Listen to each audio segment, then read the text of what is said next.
The Jerusalem of 600 BC was an entrenched capital, a society anchored by stone architecture, established religious institutions, and a rigid, affluent political class. Before any physical departure occurs in the historical record, we must examine the specific lens through which this history is presented. The primary author, Nephi, establishes his methodology in the first chapter of his record, specifically in verses 16 and 17. He writes that he will not make a full account of the visions and dreams his father Lehi experienced. Instead, Nephi states he is making an abridgment of the record of my father. Nephi is acting as an epistemological filter. He possesses a vast amount of visionary data, but intentionally curates it, removing the exhaustive biographical details to isolate a specific historical dataset. The narrative transitions from private revelation to public action in verse 18. Lehi takes the visions he has received, goes to the public square, and begins to prophesy that Jerusalem will be destroyed. Moving a private spiritual experience into the public sphere as a socio-political warning carries high risk. Lehi is telling a wealthy, fortified establishment that their entire civic structure is doomed. By structuring his abridgment this way, Nephi establishes an active declaration of ruin as the inescapable catalyst for the entire narrative.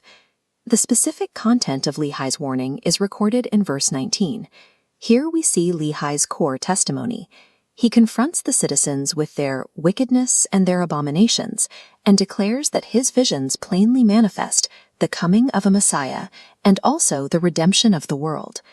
Lehi's message of a coming Messiah and universal redemption shifts the focus of salvation from current temple rituals and local priesthood to a future external figure. This bypasses the religious establishment's claim as the sole arbiters of divine favor, directly threatening their localized authority. The response is immediate and lethal, detailed in verse 20. The inhabitants mock Lehi. They become angry and actively seek to take his life. This reaction follows established historical patterns of prophet rejection. The public mocking escalates to an assassination plot, creating an immediate survival scenario for Lehi's family. This sequence creates a rigid architecture of exile. A prophetic declaration triggers societal rejection, which rapidly compounds into a threat of violence. Nephi argues this sequence concludes with divine deliverance, noting the Lord's tender mercies make his chosen mighty. In this ancient context, strict obedience to a prophetic mandate within a rigid society results in a violent systemic rejection. Leaving the heavy stone infrastructure of Jerusalem requires entering the Arabian Peninsula, a vast and unforgiving landscape. The order to enter this environment arrives in chapter 2, verses 1 and 2. The Lord speaks to Lehi in a dream. He validates Lehi, saying, "Blessed art thou, Lehi, because of the things which thou hast done," and commands him to take his family and depart into the wilderness. This intervention provides spiritual validation for Lehi's public ministry, while simultaneously offering a tactical escape route from the assassination plot. The execution of this command is documented in verses 3 and 4. Lehi follows the command. He leaves his house, his land of inheritance, his gold, his silver, and his precious things, taking only his family, provisions, and tents. Brief pause to let the visual land. This new environment is entirely defined by its raw, elemental hostility. Out here, there are absolutely no walls or civil infrastructure. This material divestment is significant. Lehi, an affluent patriarch with a land of inheritance and precious metals, is reduced to a state of absolute societal and financial zero. The wilderness acts as a brutal physical crucible, stripping away the secular security the family previously relied upon. The exact logistical movements of this early journey are outlined in verses 5 and 6. This map tracks their route. They travel down by the borders near the Red Sea for 3 days, eventually pitching their tents in a valley beside a river. The first action taken in this new location is found in verse 7. Lehi immediately builds an altar of stones, makes an offering to the Lord, and gives thanks. Constructing the altar establishes a theological anchor in an otherwise untethered wasteland.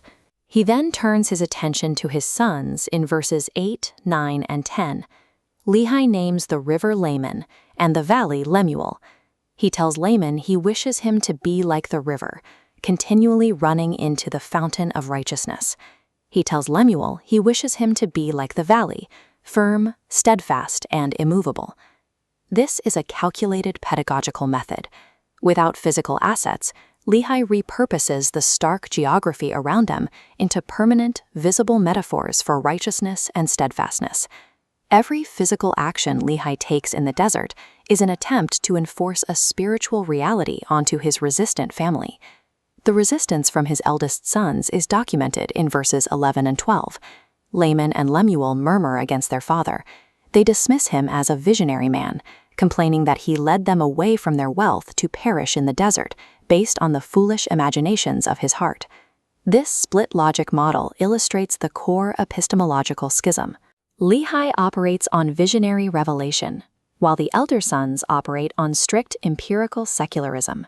They measure security exclusively by visible material wealth.